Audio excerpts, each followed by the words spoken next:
आज एनईआई द्वास न्यूज के तरफ से हम लोग द्वास इलाके के मध्य में नागराकाटा विधानसभा क्षेत्र पहुँचे हुए हैं, जो चाय बागान क्षेत्रों से घिरा हुआ है।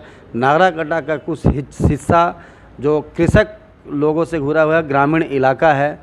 वहाँ पर त्रिकोणीय मुकाबला की बात चल रही थी अभी तक, लेकिन मैदान में नागराकाटा इलाके के माहिर खिलाड़ी, राजनीतिक में जो पिछले 20 वर्षों से अपना वर्चस्व रखते हैं, किरण कालिंदी जी से आज हम लोग साक्षात्कार करेंगे। इस चुनावी मैदान में पीपीपी प्रोग्रेसिव पीपुल्स पार्टी के तरफ से इन्होंने अपना उम्मीदवार उतारा है। तो मैं बात करूंगा किरण कालिंदी जी, जो एक शिक्षक हैं और इस पार्टी के जो है सर्वोसर्वा हैं। किरण जी, जिस प्रकार से विधानसभा चुनाव को लेकर यहाँ सरगर्मी चल रहा है, एक तरफ सत्तारूढ़ दल तृणमूल कांग्रेस अपना उम्मीदवार उतार चुकी है और संयुक्त मोर्चा से भी उम्मीदवार यहाँ पर उतारा गया है, एक्स आर्मी है वो, और भाजपा ने भी अपना एक नए चेहरा को मैदान में उतारा है। तो इस परिप्रेक्ष्य में, इस चुनाव मैदान में आप अपने आप को कहाँ पाते हैं और आपका कैंडिडेट का परिचय देते हुए इस विषय में बताइए। नमस्कार। नमस्कार। इस बार का जो चुनाव, बाकी जो चुनाव है वो सबसे थोड़ा अलग होगा, क्योंकि जनसाधारण के पास कोई भी चीज़, नया चीज़ आने से, नया वस्तु आने से आदमी लोग का कुछ आसरा रहता है।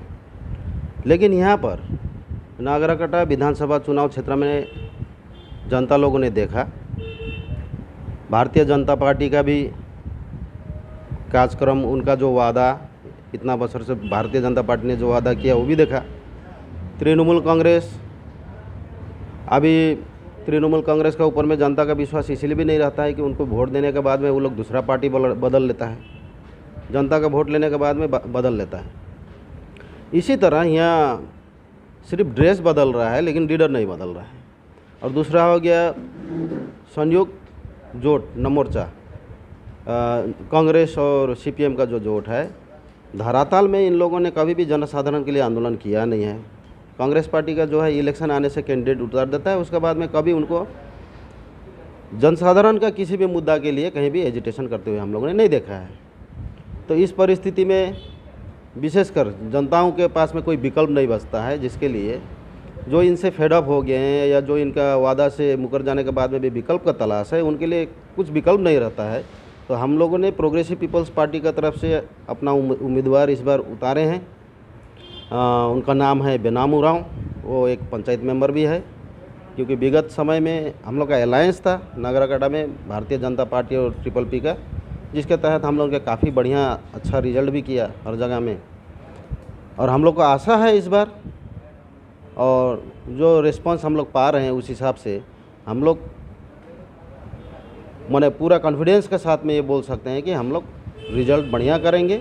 और इनका लड़ाई झगड़ा, टीएमसी और बीजेपी का जो लड़ाई झगड़ा के बीच में हम लोग किंतु विन करेंगे। अच्छा किरण जी, नागराकाटा विधानसभा क्षेत्र में आपका प्रोग्रेसिव पीपुल्स पार्टी पीपीपी का भी काफ़ी अच्छा वोटर, एक कोर वोटर रहा है। आप लोगों ने गत ग्राम पंचायत चुनाव में सोलकापड़ा हो या आपका ये बगल में चंपागुड़ी ग्राम पंचायत है, वहाँ आप लोगों ने बहुत अच्छा रिजल्ट किया था। इस बार आप लोग अपने कैंडिडेट को उतारा है, और क्या सिंबल है और यहाँ किस रूप में अपने आप को आप पा रहे हैं? नागराकाटा में, बल्कि डुअर्स तराई में यदि बोला जाए तो जनसाधारण का जो मुद्दा है उसको लेके आंदोलन करने और उतरने वाला हम लोग ही है, प्रोग्रेसिव पीपल्स पार्टी। क्योंकि उसके बाद में जो भी पॉलिटिकल पार्टियां हैं आज तक, भारतीय जनता पार्टी को भी एक आशा किया था यहाँ के जनसाधारण ने कि चाय बागान क्षेत्र, आदिवासी अध्युषित क्षेत्र में बीजेपी हम लोगों के लिए बहुत कुछ करेगी, बहुत सा कानून पास करेगी, लेकिन हकीकत में ऐसा हुआ नहीं। प्रधानमंत्री जी उतरे, बोले कि जो बागान बीमार है, बंद है, उसको अधिग्रहण करेंगे। वो बात का बात ही रह गया, कुछ हुआ नहीं। हम लोगों से भी बैठा गया, पॉलिटिकली हम लोग से बैठा गया। कुछ मुद्दा था, जैसे 22 आदिवासी कम्युनिटी के लोग, अभी भी ट्राइबल नहीं है, एसटी नहीं है, उनको एसटी में देने का बात था, प्लांटेशन लेबर एक्ट को अमेंडमेंट करने का बात था, लेकिन और उसके बाद में और एक मुद्दा जो हम लोगों की तरफ से रखा गया था बीजेपी सरकार के पास में 16-17 में, वो था कि शेड्यूल वर्क चाय को, क्योंकि ये लोग नेगोशिएबल में रख दिया था। मिनिमम वेज एक्ट के अंदर में सारा भारत में एक चाय को भी शेड्यूल एम्प्लॉयमेंट में घुसाएंगे बोल के, वो भी नहीं हुआ। तो इस परिस्थिति में यहाँ का जनता को भाली भांति मालूम हो गया कि ये लोग सिर्फ वोट के लिए यहाँ राजनीति करने आता है, और डुवर्स तरह के क्षेत्र, आदिवासी अध्युषित क्षेत्र के लिए इनका पास में कुछ मुद्दा है भी नहीं, करेंगे भी नहीं। क्योंकि आप लोगों ने देखा हाल फिलहाल में भारतीय जनता पार्टी का जो संगठन है, उनका जो ट्रेड यूनियन है, वो भी अभी माने डिमांड कर रहे हैं कि मिनिमम वेज देने होगा। जिसका पश्चिम बंगाल में अपना सरकार है, तृणमूल कांग्रेस, वो भी डिमांड कर रहे हैं कि मिनिमम वेज देने होगा, घर का ज़मीन का पट्टा देने होगा। तो जो सरकार दिल्ली केंद्र में और राज्य में बैठा है वो डिमांड कर रहे हैं, इसलिए जनता को मालूम हो गया कि अगर कोई दे सकता है वो हो गया PPP। मिनिमम वेज का नोटिफिकेशन, ज़मीन का पट्टा ये लोग नहीं दे पाएंगे, क्योंकि ये तो खुद मांग रहे हैं। तो जनता से हम लोग यही कहना चाह रहे हैं, ये लोग खुद मांग रहे हैं तो इनके ऊपर में और क्या विश्वास करें। इतना साल शासन करने के बाद में ये लोग मांग रहे हैं, आंदोलन कर रहे हैं। तो हमें लोग का एक पार्टी है जो यहाँ का माने ज़मीनी स्तर का बेसिक जो मुद्दा सब है उसके लिए हम लोग काम कर रहे हैं। और ये जो चुनाव है इस क्षेत्र का, इस कॉन्स्टिट्यूंसी का, साधारण लोगों का एक घर घर का मुद्दा है, उन सबों के बारे में किसी के पास ना घोषणा पत्र है ना कोई एड्रेसिंग है। तो इसीलिए विगत इलेक्शन में, पंचायत इलेक्शन में भी हम लोग अच्छा रिस्पॉन्स पाया था। ये नागराकाटा ऐसा जगह है जहाँ पर हम लोग का अलायंस होने के चलते ही बीजेपी को बढ़त मिली थी, क्योंकि दूसरे जगह में वो लोग तो नॉमिनेशन तक फाइल करने नहीं पाए थे, मालबाजार जैसे एरिया में भी और एरिया में। तो एकमात्र जनसाधारण से, साधारण आदमी लोग से, गरीब दुखी जितना मेहनत कश मजदूर लोग से जुड़ के रहने वाला, उनका हर दिन रात में काम करने वाला, उनका आंदोलन में हम लोग हिस्सेदार होने के चलते उन लोगों का विश्वास हम लोग के प्रति ज़्यादा है। और हम लोग भी सोच रहे हैं कि इसी तरह यदि डुवर्स तराई का जो भी मुद्दा है उसको छोड़ के यदि राजनीति किया जाए तो राजनीतिक गुलामी के अलावा यहाँ के आदमियों के पास में कुछ विकल्प नहीं रहेगा। जैसे ये जो हम लोग का क्षेत्र है, चाय अध्युषित क्षेत्र, इसमें पॉपुलेशन के हिसाब से देखा जाए तो रिजर्व कॉन्स्टिट्यूंसी है, इसमें और जनसंख्या के हिसाब से देखा जाए तो आदिवासी गोरखा कम्युनिटी है और अदर्स मुस्लिम कम्युनिटी दूसरा भी है। लेकिन भारतीय जनता पार्टी बोली या तृणमूल कांग्रेस का जो भी पार्टी है, यहाँ का जाति जनगोष्ठी का जो मुद्दा है, जो आइडेंटिटी का प्रश्न है, इनका डेवलपमेंट का मुद्दा है, इनका लिए इनके ऊपर में कोई घोषणा पत्र भी नहीं है। घोषणा पत्र तो छोड़िए, इतना वर्षों से ये लोग किया भी नहीं है। इसीलिए डुवर्स तराई का जनता को अपना अधिकार, अपना आंदोलन के लिए अपने ही राजनीतिक रूप से भी खड़ा होना होगा। इसीलिए वो विकल्प तो हम लोग दे रहे हैं और इसमें हम लोग सोचिए एक नया परिवर्तन लाना चाह रहे हैं। अच्छा किरण जी, बहुत ज़बरदस्त स्लोगन चल रहा है, खेला होवे, ठीक है कि नहीं, और दूसरे एक राजनीतिक दल बोल रहे हैं कि 2 मई को खेला ख़त्म होगा। इस खेल में, ये राजनीतिक खेल में, विधानसभा क्षेत्र में नागराकाटा में आपने अपना जो कैंडिडेट उतारा है उसमें आप एक खेल के प्रोडक्ट का ही एक सिंबल लेके उतरा हुआ है। फुटबॉल आपका शायद सिंबल है। तो इस खेला में आप अपने आप को कहाँ पाते हैं? देखिए, नागराकाटा कॉन्स्टिट्यूंसी क्षेत्र में ये जो रूलिंग पार्टी है वो बोल रहा है खेला होवे। इस चुनाव में खेलने के लिए उतरा है, लेकिन उनके पास कुछ नहीं है। दीदी का तो पैर भी खराब है, वो भी फिर भी वो बोल रही है कि खेला होगा। इसीलिए हम लोग इस राजनीतिक में, इस क्षेत्र में हम लोग ऑप्शन लिए हैं, इलेक्शन कमीशन से हम लोग ऑप्शन लिए हैं फुटबॉल का। हम लोग खेला का माठ में उतरने के लिए फुटबॉल लेके ही उतर रहे हैं। ये हम लोगों ने इलेक्शन कमीशन के पास में भी अपना ऑप्शन दे दिए हैं। तो क्या आपका सिंबल इस बार का फुटबॉल ही होगा? पूरा विश्वास है, हम लोग उसके लिए अप्लाई किए हुए हैं और हमको लगता है हो जाएगा। तो फुटबॉल तो यहाँ द्वारस में काफ़ी लोकप्रिय खेल है और इस खेल में आपका सिंबल अगर फुटबॉल होता है तो इसका फ़ायदा कुछ ना कुछ आपको मिलेगा ही। वर्तमान स्थिति में जिस प्रकार से राजनीतिक परिप्रेक्ष्य यहाँ चल रहा है, जो घटनाक्रम हो रहा है, पूरे पश्चिम बंगाल में। आज यहाँ भाजपा के एक एक्स अर्धसैनिक बल के उम्मीदवार है, एक 2011 में विधानसभा चुनाव जीते हुए जोसेफ मुंडा जी जैसे कैंडिडेट को तृणमूल कांग्रेस उतारी है। संयुक्त मोर्चा ने भी पूरा एकदम जोर लगा दिया है। वहाँ आप अपने कैंडिडेट को लेकर चुनाव प्रचार की दिनचर्या किस तरह से आप जनता के पक्ष में जा रहे हैं वोट लेने के लिए जनता के पास, और क्या मुद्दा है इस यहाँ का जिस मुद्दे पर आप वोट मांगेंगे इस बार? देखिए, भारतीय जनता पार्टी, तृणमूल कांग्रेस बोलिए या जोट, जैसे कि मैंने कहा कि इनका लेकिन मुद्दा जनसाधारण का मुद्दा नहीं है। इनको चाहिए गद्दी, शासन। इनके पास पैसा का अभाव नहीं है, लेकिन जो जनसाधारण है डुअर्सतराई में आज भी जिस परिस्थिति में है, 202 रुपया में वो लोग परिवार चला रहा है, पूरा फैमिली चला रहा है। आज देखिए, भारतीय जनता पार्टी केंद्र में सरकार होने के बाद में महंगाई आसमान छू रही है। मोदी जी ने कहा था प्रत्येक बेरोजगार लोगों को रोजगार मिलेगा, काला धन आएगा। जनता ने सोचा काला धन आएगा, प्रत्येक का टीएमसी का भी मैनिफेस्टो में 5 लाख लोगों को रोजगार देने का वादा किया गया है। तो ये जो मैनिफेस्टो होता है उसी के बारे में मैं बोलना चाह रहा हूँ कि प्रधानमंत्री नरेंद्र मोदी और उनका पार्टी आके यहाँ पर बोला कि प्रत्येक का अकाउंट में पैसा घुस जाएगा। छोटा छोटा बच्चा सबका भी अकाउंट में माने जीरो बैलेंस में खाता खोलिए, खुलवा दिया। लेकिन हकीकत में देखा गया कि अभी नोटिस आ रहा है बैंक से कि आप मिनिमम बैलेंस रखिए खाता में। दूसरा, बीजेपी सरकार एक मुद्दा लेके आई कि महिलाओं को चूल्हा फूकने नहीं देंगे, सबको फ्री में गैस देंगे। इतना गैस दिया कि अभी वो गैस को खरीदने नहीं सक रहा है। सब्सिडी की जो बात था, जितना सब्सिडी ये लोग बोले कि पहले डीलरशिप पैसा मारता था, बीजेपी इतना स्वच्छ सरकार है कि डायरेक्ट कस्टमर का पैसा अकाउंट में पैसा घुस जाएगा। अभी देख लीजिए, हम लोग का खुद दूसरों का किसी का अकाउंट में भी अभी एक पैसा नहीं घुस रहा है। 33 रुपया सब्सिडी मिल रहा है, और डीलर के पास जाने से वो लोग बोलता है कि ये ऑनलाइन सिस्टम है, ऊपर से ही बंद कर दिया गया है। तो ये अवस्था है इन लोगों का जुमला और इन लोगों का ये इलेक्शन घोषणा। हकीकत तो ये है कि आज भी हमारे लोग यहाँ पर एक स्लेवरी का जैसे, बंधुआ मजदूर का जैसे ज़िंदगी व्यतीत कर रहे हैं। हकीकत ये है कि बीजेपी सरकार एनआरसी सीसीए का बात करती है, लेकिन यहाँ आज भी हम लोगों का अपना आदमियों का अपना ना एक ज़मीन है ना घर है। ये वास्तविकता है। और तृणमूल सरकार जो वादा कर रही है इतना नौकरी देंगे बोल के, ये भी उसी तरह का है जैसे बीजेपी का। इनका क्या है, बीजेपी अगर कोई घोषणा करती है तो उसका अगेंस्ट में कुछ घोषणा करना है। हकीकत वो नहीं है। आज यहाँ पर रिक्रूटमेंट पश्चिम बंगाल में सब बंद होकर पड़ा हुआ है। यहाँ से लोग पलायन करके दूसरे राज्य में जा रहे हैं। आप लोगों ने देखा लॉकडाउन का समय में भी कितना कष्ट से आदमी लोग को आना पड़ा।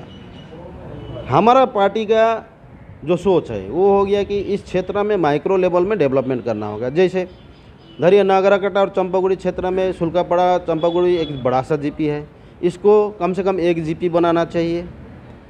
बीच में एक जीपी होने से क्या होगा, डेवलपमेंट के लिए ज़्यादा अवसर मिलेगा। दूसरा हो गया, उससे रिक्रूटमेंट भी बढ़ेगा। तीसरा, हमारा ही आंदोलन का नतीजा था कि डुअर्सतराई में एडुकेशन को लेकर जो आंदोलन किया उससे अभी जूनियर हाई स्कूल सब खुला, लेकिन जूनियर हाई स्कूल सब में भी टीचर नहीं है।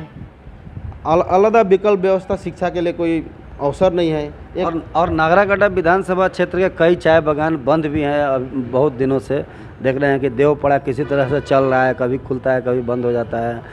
आपका रेड बैंक हो गया, उधर कटहलगुड़ी हो गया। इन सब बंद को लेकर, चाय बागान को लेकर जो पलायन हो रहा है, लोगों को नौकरी चली गई, इसके लिए क्या ब्लूप्रिंट है आपका? हम लोगों का सोचना है कि देखिए, चाय बागान क्षेत्र में बहुत सा ऐसा अदर्स इंडस्ट्री है जो किंतु रिलेटेड है। जैसे चाय बागान में ज़रूरत का, जैसे धरिए नेट, वर्कर को नेट देने का बात है। दूसरा हो गया, उनको छाता देने का ज़रूरत है, चप्पल देने का ज़रूरत है, फायरवर्क्स देता है, मेडिसिन देता है। हम लोगों का पार्टी का एक मैनिफेस्टो है। हम लोग चाहते हैं कि चाय बागान से रिलेटेड, जेहेतु हम लोग इसको ग्रीन माने चाय को ग्रीन गोल्ड बोलते हैं, तो इससे रिलेटेड चाय बागान में पूर्ति के लिए जो भी आवश्यक सामग्री हो उसके लिए इस क्षेत्र में छोटा इंडस्ट्री खोलने का दरकार है, ताकि अगर किसी प्रकार का बागान बंद भी हो जाता है तो उसको कम से कम पब्लिक और गवर्नमेंट मिल के उसको रनिंग करने का व्यवस्था किया जाए, कोई कोऑपरेटिव सोसाइटी के माध्यम से भी किया जाए। लेकिन इसका प्रति सरकार उदासीन है, जिसका चलते नदी नाला में तो काम कर रहा है, कुछ है कि जो बाहर मजबूरी है फैमिली चलाने के लिए, उन लोग को दूसरा स्टेट में जाके कमाने पड़ रहा है। आज ये लोग बड़ा बड़ा वादा कर रहे हैं कि बंगाल को सोना का बंगाल बनाएंगे बोल के, लेकिन हमारा जो ग्रीन गोल्ड एरिया है उसी के लोग नष्ट कर दिया। एक आइडेंटिटी था चाय का जो यहाँ पर ब्रिटिश अमल लोग ने स्थापित किया, उस इंडस्ट्री को भारत सरकार और पश्चिम बंगाल सरकार शेष कर दिया।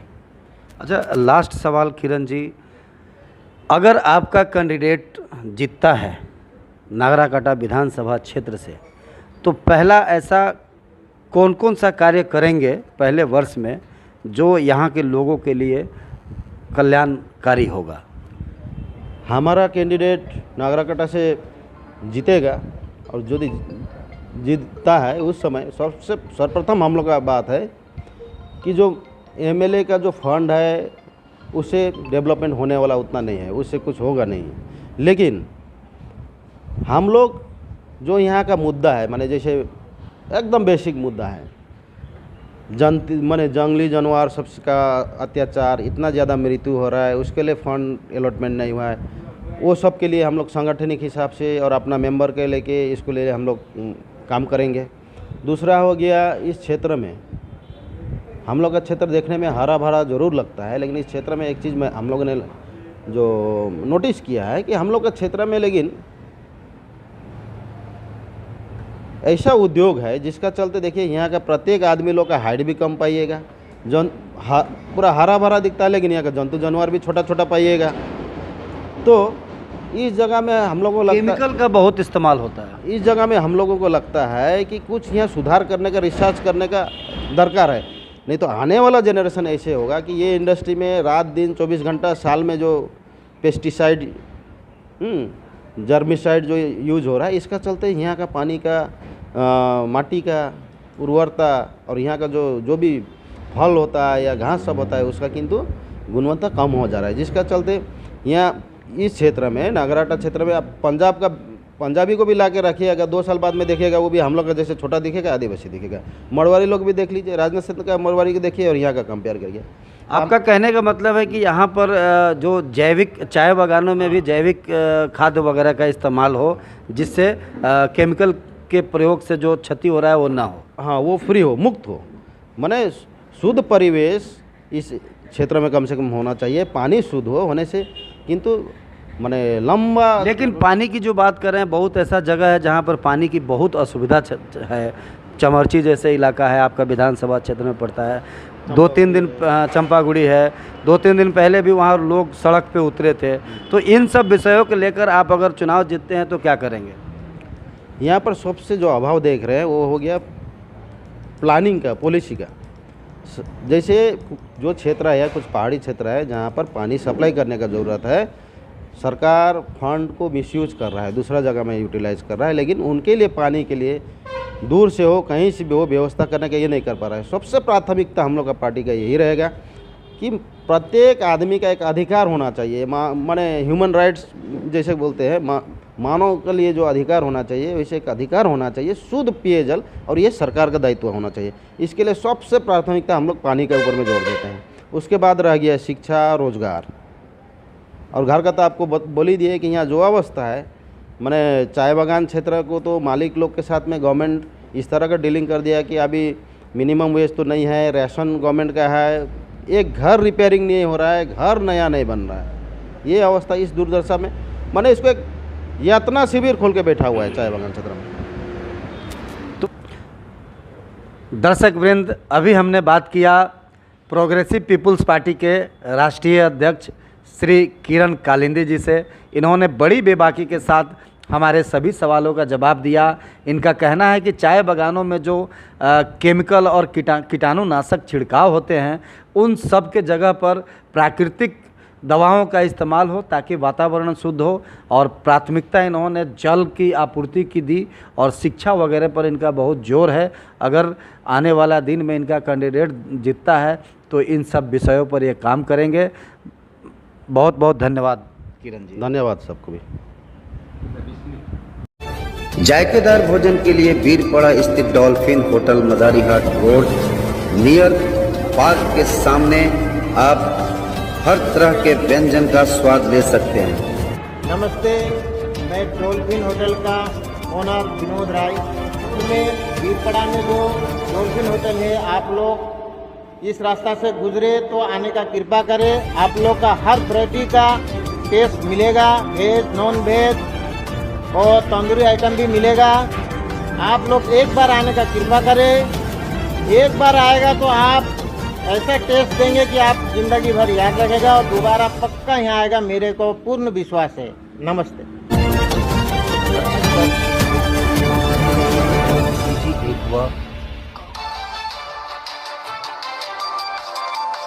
पीते रहिए प्यूरिफायर फीजी एक्वा का पानी और स्वस्थ रहिए। डीलरशिप और कमर्शियल जानकारी के लिए संपर्क करें।